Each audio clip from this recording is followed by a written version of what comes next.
last lesson of the day. And today's lesson is another lesson on the story, I think it was A Miracle, part 1. Let's review a few vocabulary words. Here are 3 of the latest ones. Disgruntled. Disgruntled. When I was in school, there was a girl that we could disgruntle by taking our ruler and rubbing it on edge across the top of our desk. It would make a scritching noise, and that would make her disgruntled.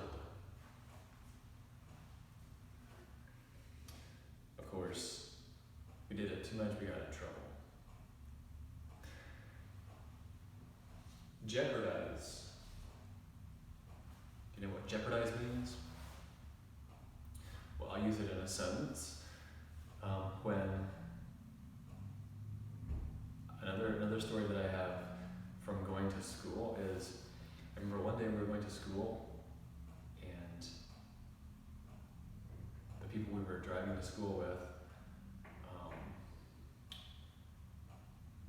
the other family that we were carpooling with, their daughter was driving, and she passed a buggy on a hill. And I thought that it jeopardized our lives, because a car could have popped across the top of the hill. Rueful. Do you feel rueful in King Space when it's boys against girls and you get caught from someone on the other team and you have to leave your base? Do you feel rueful? Work at memorizing Galatians 5:14. For all the law is fulfilled in one word, even in this: thou shalt love thy neighbor as thyself. All right, a couple more vocabulary words here. You tell me if these are synonyms or antonyms. This is a test to see how well you know these. Baffled and bewildered. Baffled, bewildered. Synonyms, antonyms. Synonyms. Conspicuous, hidden. Synonyms or antonyms. Conspicuous, hidden. Antonyms. Conspicuous is not hidden. Contrite, rueful. Contrite, rueful. Synonyms or antonyms. Synonyms. Deliberate, purposeful. Deliberate, purposeful. Synonyms. Expose, conceal. Expose, conceal. Those are antonyms. Grimace, grin. Grimace, grin. Antonyms. One is a smile, the other is a frown. Omit, skip. Omit, skip. Those are synonyms.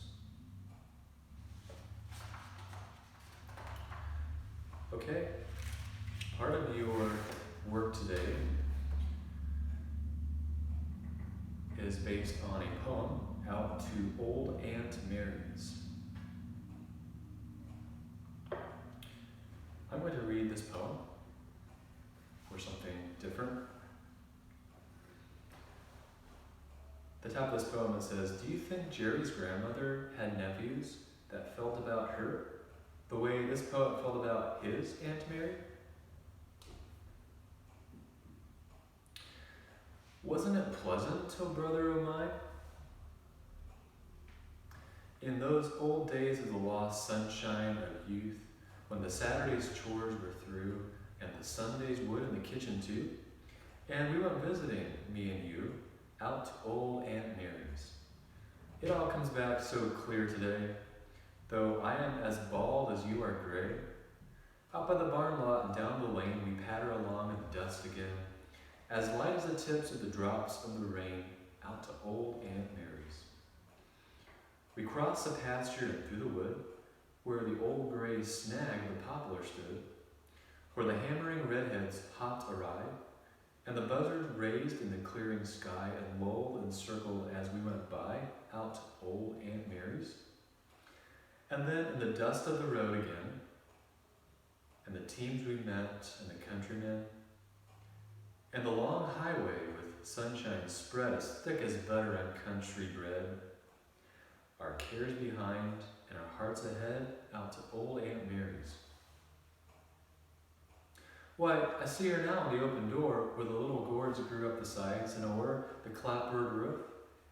And her face, ah me, wasn't it good for a boy to see, and wasn't it good for a boy to be, out to old Aunt Mary's?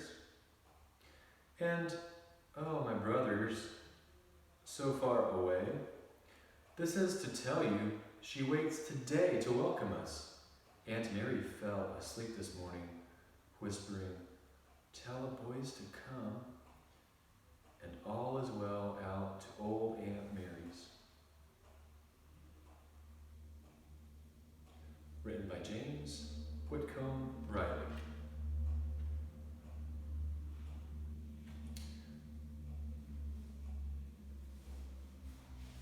When do you picture this poem happening? What time, what season of the year?